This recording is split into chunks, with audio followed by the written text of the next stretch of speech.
So, hi everyone. First question.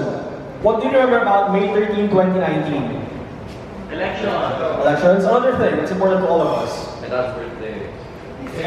It's not so weird. Therefore, a lot of people are here. What's significant about May 13, 2019? Not working. It's actually that one. It's the start of Schoolhouse Cohort 1. So, my presentation actually related to that. It's an algorithm for evaluation of Schoolhouse participants. Actually, it's just upload. It was actually the elections today. So I was trying to find voting patterns for the behavior of voters for the previous 2019 election, which was held May 13. So at that day, our fates were sealed for the next 3 years or so. I am seeing this from the point of view of a campaign manager of the opposition. Since I think most of you are already familiar with it, the opposition lost very heavily during that election. They got not one seat in the Senate. So I'm going to be focusing on the Senate race for this presentation. So a bit of data overview. I got my data from the Common website. I got the scraper from Dr. Christian Alice is from AIM. I got his scraper from GitHub, and I scraped the data myself. And it's a percent level data, so I have data on the number of voters per percent, how many votes each candidate had for the Senate race for that percent. So I have most of that data. So what I did to process my data was to try to get the rate at which these senators get votes for a specific person. So for example, if I have 100 voters for a certain percent, what percentage of those 100 voters voted for this Senator A, Senator B? So that's how I processed my data. And the first thing I tried to do was to cluster my data to get how these percents behave. And I used k-means clustering and obtained 2 clusters for them. And this is how they are plotted with respect to the first 2 principal components. So as you can see, the data was kind of cut cleanly in half with respect to the first principal component. And it was cut with the cluster 0, which is the blue one, having 38,330 out of around 86,000 percents, and the second cluster having 48,000 of the 86. And as you can see, there's no separation. There's no intertwining data points between the two. They're cut clean between the 2 clusters. And what's interesting with this is why is it cut between the first principle? So it would be helpful for us to investigate what's contributing the first principal component. So actually, the first principal component, I'm not sure if you can read from this graph, is composed of high values. If you get the high value for the first principal component, that actually means that percent voted in favor, so to speak, for certain administration affiliated candidates, such as for the first row it's Angara, Binay, Cayetano, De La Rosa, Ejercito. For the second one it's around Go, Marcos, Poe, Pimentel, Tolentino, and Villar. So going back to the previous cluster, orange would mean that that percent voted most in favor of the administration, and the blue one is against that. And to check the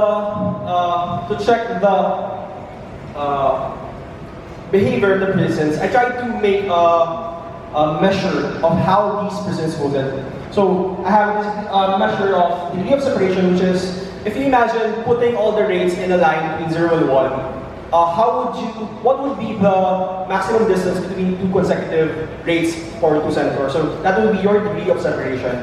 And the magnitude would be how many senators are above that cutoff. So you're cutting the senators between in 2 groups, and you're getting the distance between those 2 groups, which is the maximum distance for all the senators, and the number for that higher group. So this would be your graph, so to speak. So imagine having 5 points there, which corresponds to, let's say, 5 senators. What would be your degree of separation? It would be between 0.25 and 0.75. So you have a degree of separation of 0.5. And what would be the magnitude? The magnitude would be the number of senators above that. So just to illustrate it, you would have a degree of separation of 0.5 and the magnitude of 3 since there are 3 senators above that cutoff. And what if you move the 1 to the 0?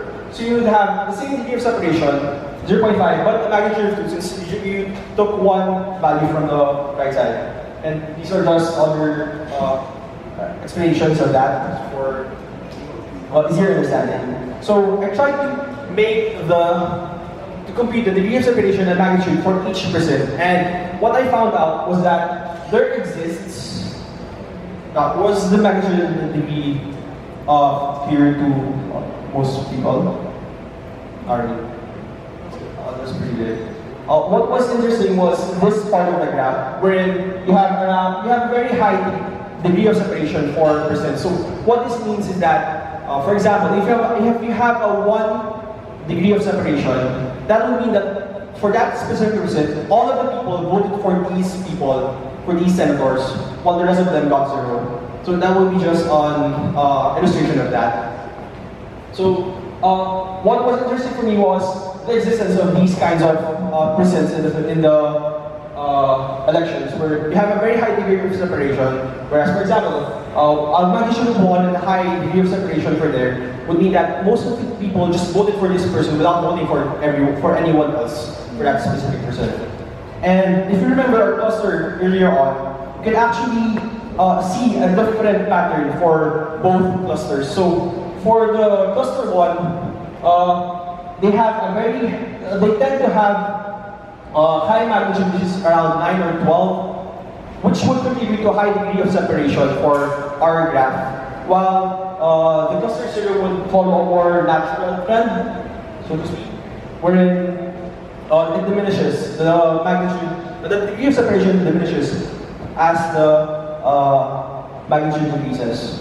And further findings would be actually the maximum average degree of separation region would exist for BARMM. So a lot of persons in the BARMM actually voted for just specific candidates. So for a specific person, they would vote the same 4, 5, 9, or 12 candidates and vote for 0 or not at all for the rest of them.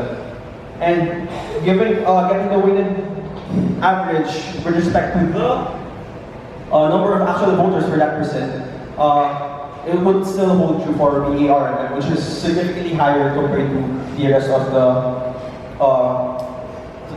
the regions.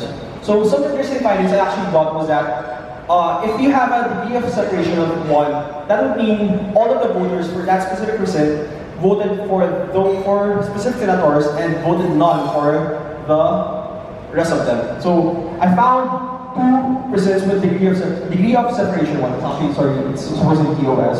So there's 1% in Maganda which had 443 votes. So for that specific percent, 443 people voted for the same 1 person and voted 0 for the rest of them. So that's essentially fine for me. And also, there's another percent in Sulu which had degree of separation 1 and magnitude 3. So magnitude 3 means the people there voted for the same 3 senators. For 358 of them voted for the same 3 senators without voting for anyone else. So that was another interesting percent for me. So a key finding was that people in BARMM tended to block the vote. If they voted for these people the same percent, the rest of them usually vote for those people. And the very existence of persons with high degree of separation was also a surprise, since you would expect that the rates would be closer to each other given the nature of elections. And another sort of question would be, is the data reliable? Is that data reliable given that these findings exist? And some recommendations would be to get further study on why those situations exist. And for I suppose, campaign managers for the future elections, it would be interesting to focus on BAR since given the trend what we saw earlier, if you get a block vote for BAR, that would usually give you more edge compared to your opponents. So that will be the end of my presentation for today. Thank you for listening and please vote wisely.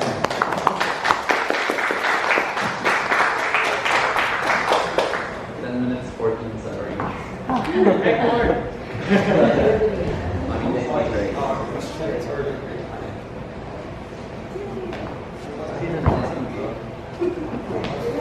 Sorry.